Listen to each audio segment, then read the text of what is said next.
Recently, I did a shoot where I used the Blackmagic design Ursa Mini 4.6K for the first time, and there was a lot to like about the camera. The image quality is great, and even though there's been some problems that people have reported, I personally didn't experience any of them. You can see even here in the reviews, not the highest reviewed camera at 3 stars currently on B&H, but I didn't experience any of those major problems. However, there were some hardware issues that I found. The button layout is a little weird. It doesn't seem to have the buttons you'd want. There's things like 3 buttons for autofocus and 3 buttons for auto iris, and other things like no built-in ND filters. And so there's some problems I have with it, but there's also a lot to like. And when I was looking at the Ursa Mini 4.6K, considering it's around $5,000 for the body, I was looking like, is there anything else out there that's better, maybe better equipped with the features that I'm looking for at a similar price point?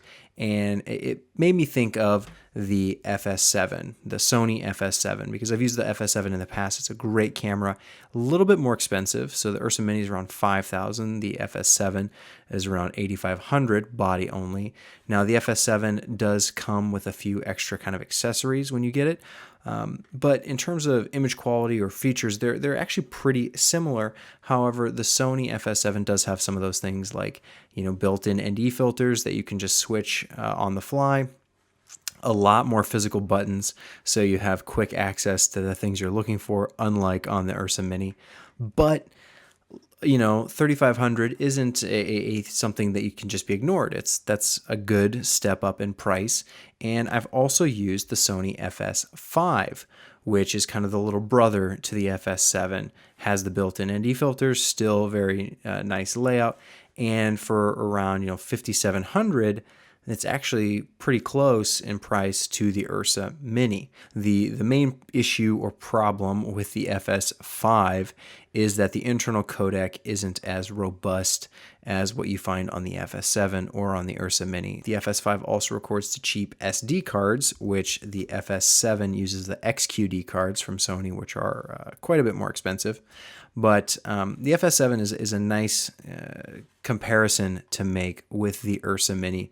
And I think in general, they sit kind of around the same place. It just kind of depends on what you like. I do like that the FS5 has the E-mount, the mirrorless mount, where on the Ursa Mini, you're limited to an EF mount or a PL mount.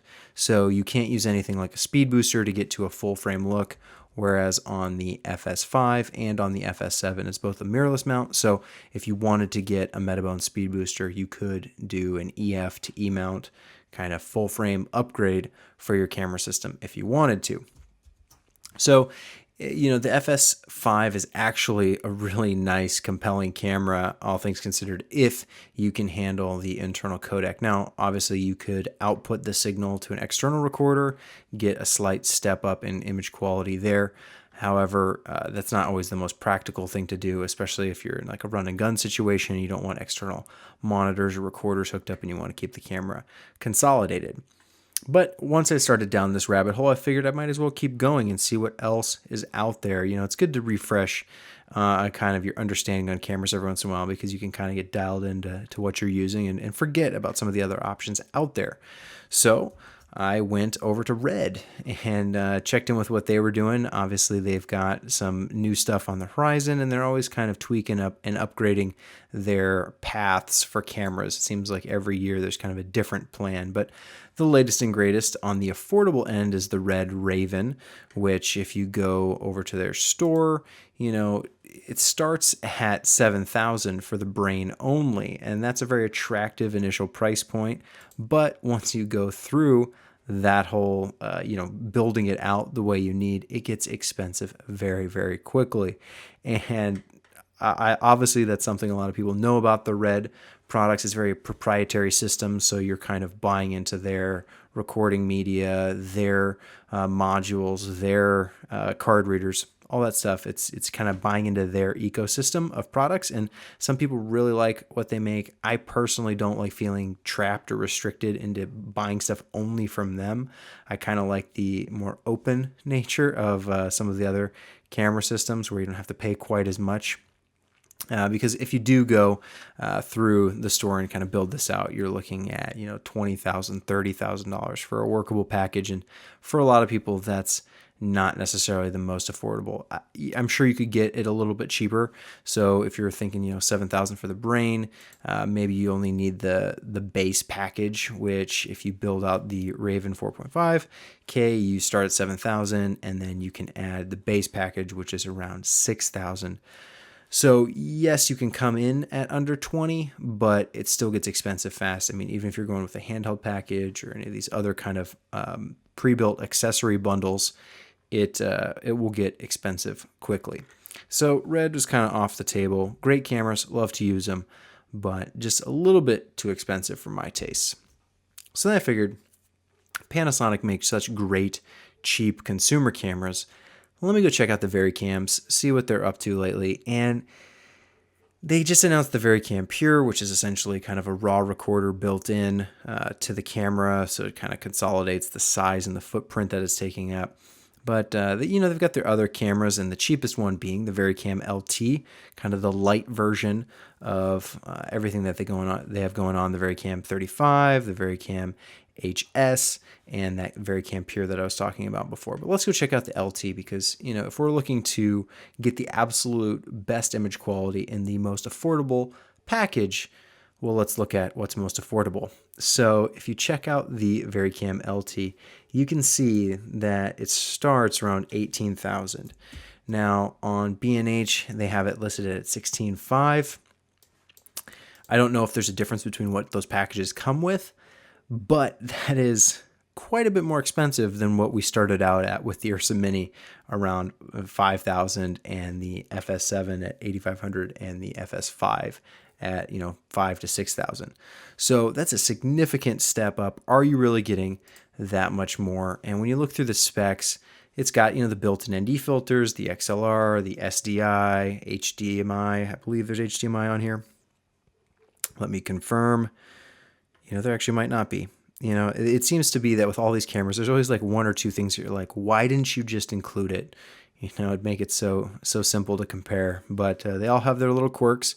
And it's funny, for as cheap as the consumer Panasonic cameras are, their professional cameras are quite a bit more expensive, and I would say overpriced for what you're getting. Now, if you're looking at cameras like this, buying, or you're shooting a feature film, or you're doing something like that, it's not as important in the price, because it's probably not your money that's being used for it. It's the studio's money, or it's the rental budget. But if as a personal camera, this is definitely getting up there in price. And when you're thinking about price, nothing comes to mind like Canon. Yes, Canon, who I frequently criticize for their overpriced cameras. I figured, I'll throw them into the mix too. Let's see how they're stacking up. Now, they just announced the C700, very expensive camera. Let's not talk about that one. Let's talk about the C500, the older, highest of the high end for the Canon EOS line. Now, this is sitting around 7,000, which, considering Canon's pricing, that's pretty good, but that's after an instant savings of $3,000. Yeah, they've knocked this thing down $3,000 recently. And this is a little bit older now, and I haven't personally used C500, but I've spoken to a couple of my friends who are shooters who have, and just the camera's fine. The image quality is good, but the workflow in post production is not always the most straightforward or easiest to manage. Just the file formats can get a little bit cumbersome and kind of a chore to work with. So, $7,000, that's not a bad price for the C500, but it is a little bit older, and they have upgraded this C300 to the Mark II version. Now, this is probably, if I was going to recommend any of the Canon EOS cinema EOS cameras, it would probably be the C300 Mark II, just for its kind of that nice balance between features and pricing. However, we're now at $12,000, and that's after an instant savings of $4,000. So they're cutting costs on this as well, and it is back ordered at the current time. It's expected to be available in October. Who knows how accurate those things are. can only wait and see. But the C300, it's 4K. It's kind of doing all the things that everyone else is doing. We've got built-in ND filters. It's kind of got everything that you would want. It's got a great autofocus system, or so I hear. Haven't personally used it myself, but I've only heard good things.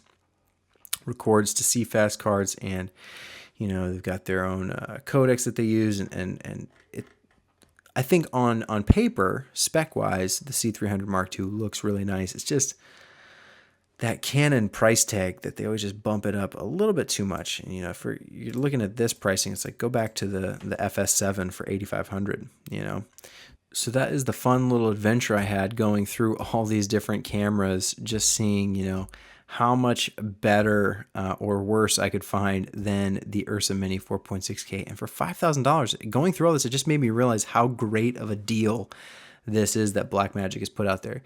Yes, it doesn't have the built-in ND filters. Yes, it's missing a few critical buttons that I would have loved to have seen.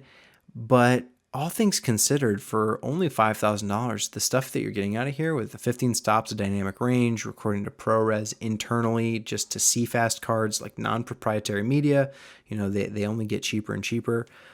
It's really, really nice. I wish it didn't have the EF mount, that it had a mirrorless mount like the Sony cameras. But between the Ursa Mini and the FS5, they're both, I think, priced pretty reasonably for the features you're getting. It's just a matter of if you want to deal with the Sony menus, because that's just another thing I don't like about the Sony cameras. Their menus are always a pain, and the Blackmagic Ursa Mini actually has a fairly nice menu system, and the menu system I used on it was actually not the most upgraded version. They have a new 4.0 firmware that's in beta currently that you can download and test out. The camera I was using was a rental, so I wasn't going to go update their firmware without asking nicely. So I just used the firmware that was on there for reliability and stability. And it's a little bit slower or more cumbersome than some of your DSLR hybrid cameras, but for the most part, it wasn't a problem, and something that I think you'd certainly be comfortable working with, given the price tag compared to the image quality. Because you start looking at other options, and the price quickly escalates, especially with the red stuff, especially with the high-end Panasonic stuff, and definitely with the Canon stuff. Although, the Canon prices, they just keep coming down.